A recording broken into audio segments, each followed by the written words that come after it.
40? He 30, 30. He 30, he 30. So, okay, that's still Hey, older. why you bullshitting? My oldest is 36. Yeah. If they be like 48 trying to still rap. Now, I've been having babies since I was 19. I got some grown ass kids. My kid grown a bitch. My kid grown a bitch. And I tell you what though, I got 4 green kids. When we was kids, we wasn't friends with our parents. My son is my best friend. My oldest daughter is one of my. I talk to her every day. She's one of my closest friends. So, I mean, if you get lucky, you make some beautiful people that can stand the test of time. What's up, T-Time? T-Time down there? Oh yeah, T-Time is down there. I had another question. I lost train of thought just that quick. Do you have you got any projects coming up? I directed my first movie, Kev. So I did a movie called Deceitful Lies. I directed it. So I'm not acting in it, but what I want, I got the opportunity to direct a film, right? Dude, when I tell you, Kev, dude, it's the one thing I've done that I enjoy as much as stand-up. Is directing? Yeah, man. It's the next chapter of my life. What was it about it? What's it about it? I think it's the control. I'm a Virgo. I'm a control freak like a motherfucker. I like control, nigga. Yeah. Like telling them, get your ass over there.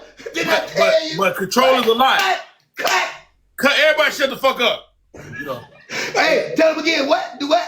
Everybody shut the fuck up. Hey, but it's like this, okay? You gotta know you gotta make a decision on everything. If that light, you want to move, you want that light, nigga, it's your job to decide what the light is on or not.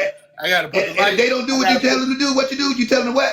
Shut the fuck up, move that light. Shut the fuck up. I threw an event here in Atlanta called the Players Ball last December, and it was a mockery. They tried to make a mockery of my shit. These niggas came and they tore my shit up. They tore my shit up, right? And so I'm up there I'm giving away money. I gave away over $2,000. Really? And I had to tell everybody to shut the fuck up because they wouldn't listen. They wouldn't listen. Wow, I love that. Yeah, everybody same thing because it was your event, so you had to take control. Exactly. They didn't understand. So you got this Tuesday coming up, this Thursday, Cat Comedy Cafe. Now, what's your next touring event? My next tour is Friday. I'll be in Dallas at the it's called the Mic Drop Comedy Lounge in Plano, Texas.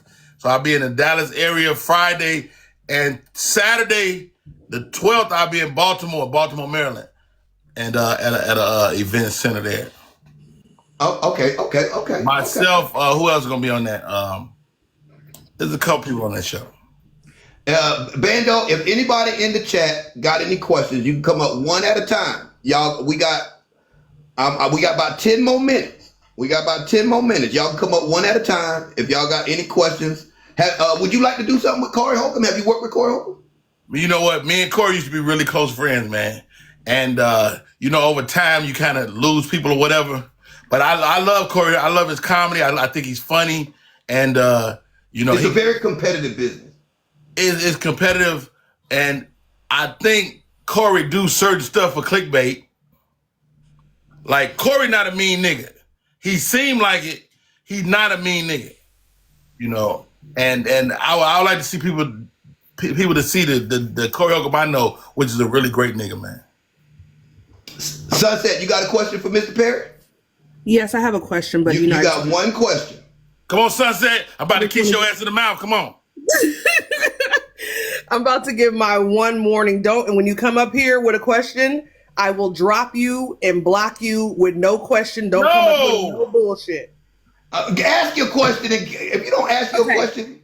What is the biggest lesson that you've learned over the last, I say, 20, 30 years just doing comedy?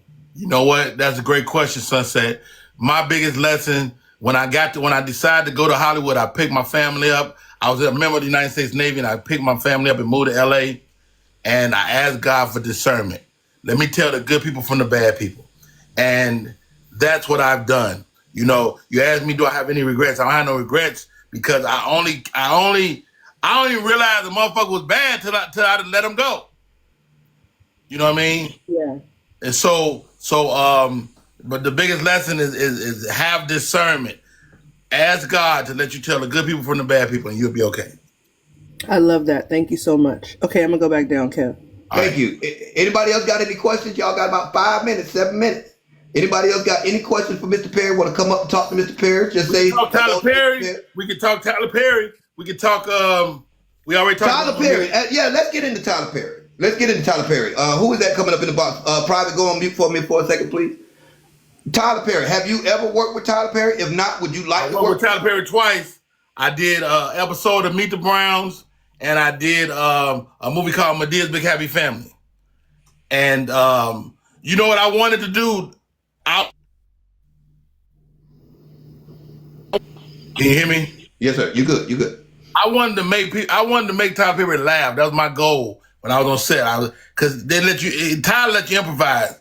And it was a couple of moments in that movie where I was like, I'm about to make this nigga laugh. And I made him laugh. And he's big, the nigga big. Tyler, what, 6'7"? Tyler, he about 6'3", 6'4". He a big motherfucker though. Big motherfucker. Somebody blowing his phone up. Yeah, they trying to call me now. No, you good. No, but I take my hat off to the guy. He was the hardest working man I'd ever been around. He was the writer, producer, director. He did everything. He played about 4 characters. The dude is the hardest working man in show business, period, hands down. And that's what I learned from Tyler Perry. Private, you got a question? Yes, I have a question. Hi, Mr. Perry. Hold on, Private. I don't talk to no pretty girls now. Oh my God. Get your ass out of here, Private. Go ahead. Mr. Perry, so some years ago, me and my family, we did a girls trip and we went to the Kings of Comedy tour. Okay. And when we were at that tour, one of the comedians was not funny. Okay. And people started walking out, going to the restroom, taking bathroom breaks, going to the concession. Is there a question in your near future? Yes. My question is, Mr. Perry, what do you do when you have a tough crowd? Like when people aren't laughing? Question. Great question. Here's the reality. Private. If you do comedy over time, you're gonna have a bad day. It happens to all of us. You know, from Richard Pryor to Eddie Murphy, everybody have a bad day. So you got to be like a DB or a shooter in basketball. You got to come back out and shoot that motherfucker again. Because it's never the audience. Arsenio Hall said this. It's never the audience. It's always something you as a professional could do better. And so if you have a bad day, you go. I got to go up within 24 hours and do another set. I need to go up. But you don't want to have no bad show in front of a bunch of people, though. I tell you that. You ever been booed? Nigga, have I been? Nigga, first of all, I played the Apollo Theater. Them niggas be outside warming up to boo you at. Boo boo. No, but I did Chocolate Sundays in LA and I got booed. And they just didn't like me. They just didn't like it. Wasn't what I was saying, they just didn't like me. So I'm getting booed 30 seconds into my set. And Guy Tor, who was the host, he came back out. He said, man, you can't talk about my audience like that. A white dude, out of all the niggas, the white dude stood on his feet and started booing me. And there's consequences to the boo. If you get booed, I couldn't get back up at that spot for 2 years. That's just what it was. But you know, at the same time, it's part of the story. Everything good or bad is part of your story. You know, Tyler Perry lived in this car. I got booed before. Whatever that story is. And how about this? Niggas don't forget. Niggas don't forget. If you get booed, like you remember that person, you can't remember their name, but you remember that moment. If you see that nigga again, you be like, nigga, I was there. I was there. I saw that. That nigga, he remember that shit too. Like that's one thing that I always say is that every comedian, every good comedian has been booed before. Yeah. Every good comedian. Now you'll see this, Kev. A lot of niggas say they don't get booed because they got off before the boo happened. No, they got booed. You got booed, bitch. Bitch, your dumb ass got off the stage, but you was about to get booed. Dude. That's some funny shit, because that shit true as fuck.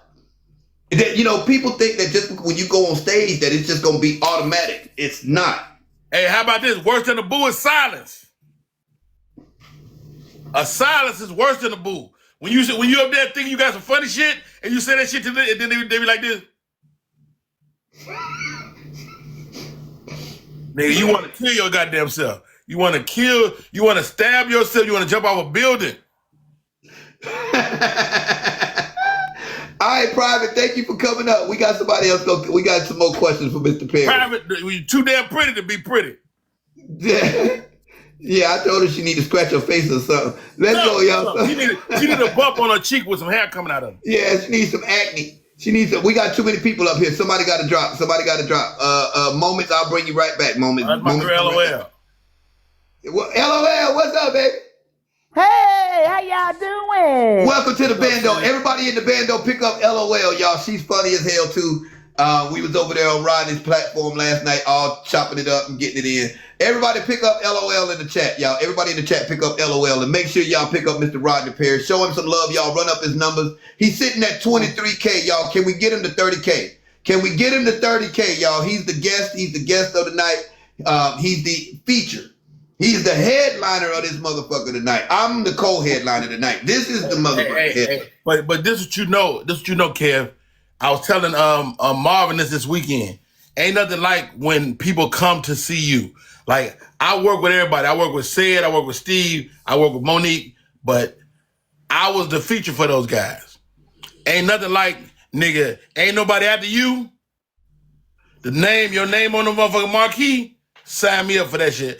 I decided years ago that I'd take my little 3,000 to 5,000 over 10 to 15 with somebody else. I'm trying to tell you, I just did 2 shows last year at Uptown Comedy Corner. So it was packed house on a Tuesday night. Wow. Packed house on a Tuesday night, and yeah, you already know what that is. That's big game. That's huge on a Tuesday night. I did that twice. I can hit up Uptown and pretty much get in there anytime I want to. Now you know they're talking about it might be going away. Yeah, I did. I like the new spot they got now, though. I like it way better than. I like the new spot. The new spot is way better than what they had down there. First of all, it ain't but a handful of black comedy clubs in America. Absolutely correct. We got maybe less than 10. Absolutely correct. I'm making my business to play the black clubs. And Uptown has. I like Cats. I've done Cats twice. I've done Atlanta Comedy Theater, but it's just something about Uptown that just got that Atlanta. Uptown got the history. Uptown got the history. I remember Uptown back when Earthquake was hosting it down when it was. Wow. Come on, legend. I can go way back, man. Back when Cheryl Underwood was hosting. Dude, I used to do that club, right? Mr. Tiny Lizard, God rest his soul. That nigga choked me on stage. He was choking me. And I was like, hey man, let me go. That nigga I had dinner with Tiny Lester, me and my ex-wife at Justin's, because you know Diddy had that club Justin's down there. Restaurant, yep. Yep. And I had dinner with him down there. What's old boy? Played the uncle in Friday. What's his name? I can't even think. Pop Witherspoon. Not Witherspoon, the other one that played in part 2. Don Curry. I did a show with Kerr. Hey, Don Curry is the coolest nigga in the world. Man, when I tell you that his stand-up is stupid. That nigga is first of all, he'll roast your ass. Don Curry. He a Virgo. He a Virgo. A great guy. He will tear you to pieces. He a great guy, but if you say the wrong thing, he'll set your dumb ass up right period. The funniest guy ever. What's your question, LOL? I just wanted to ask you because you know I've had the honor to share the stage with you several times, and from the first time I met you, you was so humble.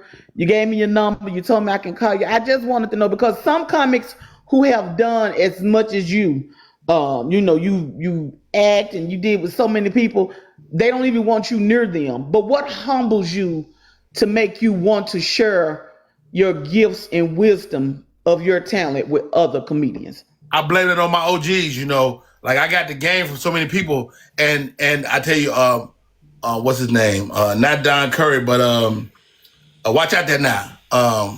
What's his name? Tell me his name. I know who. What is his name? Watch out there now.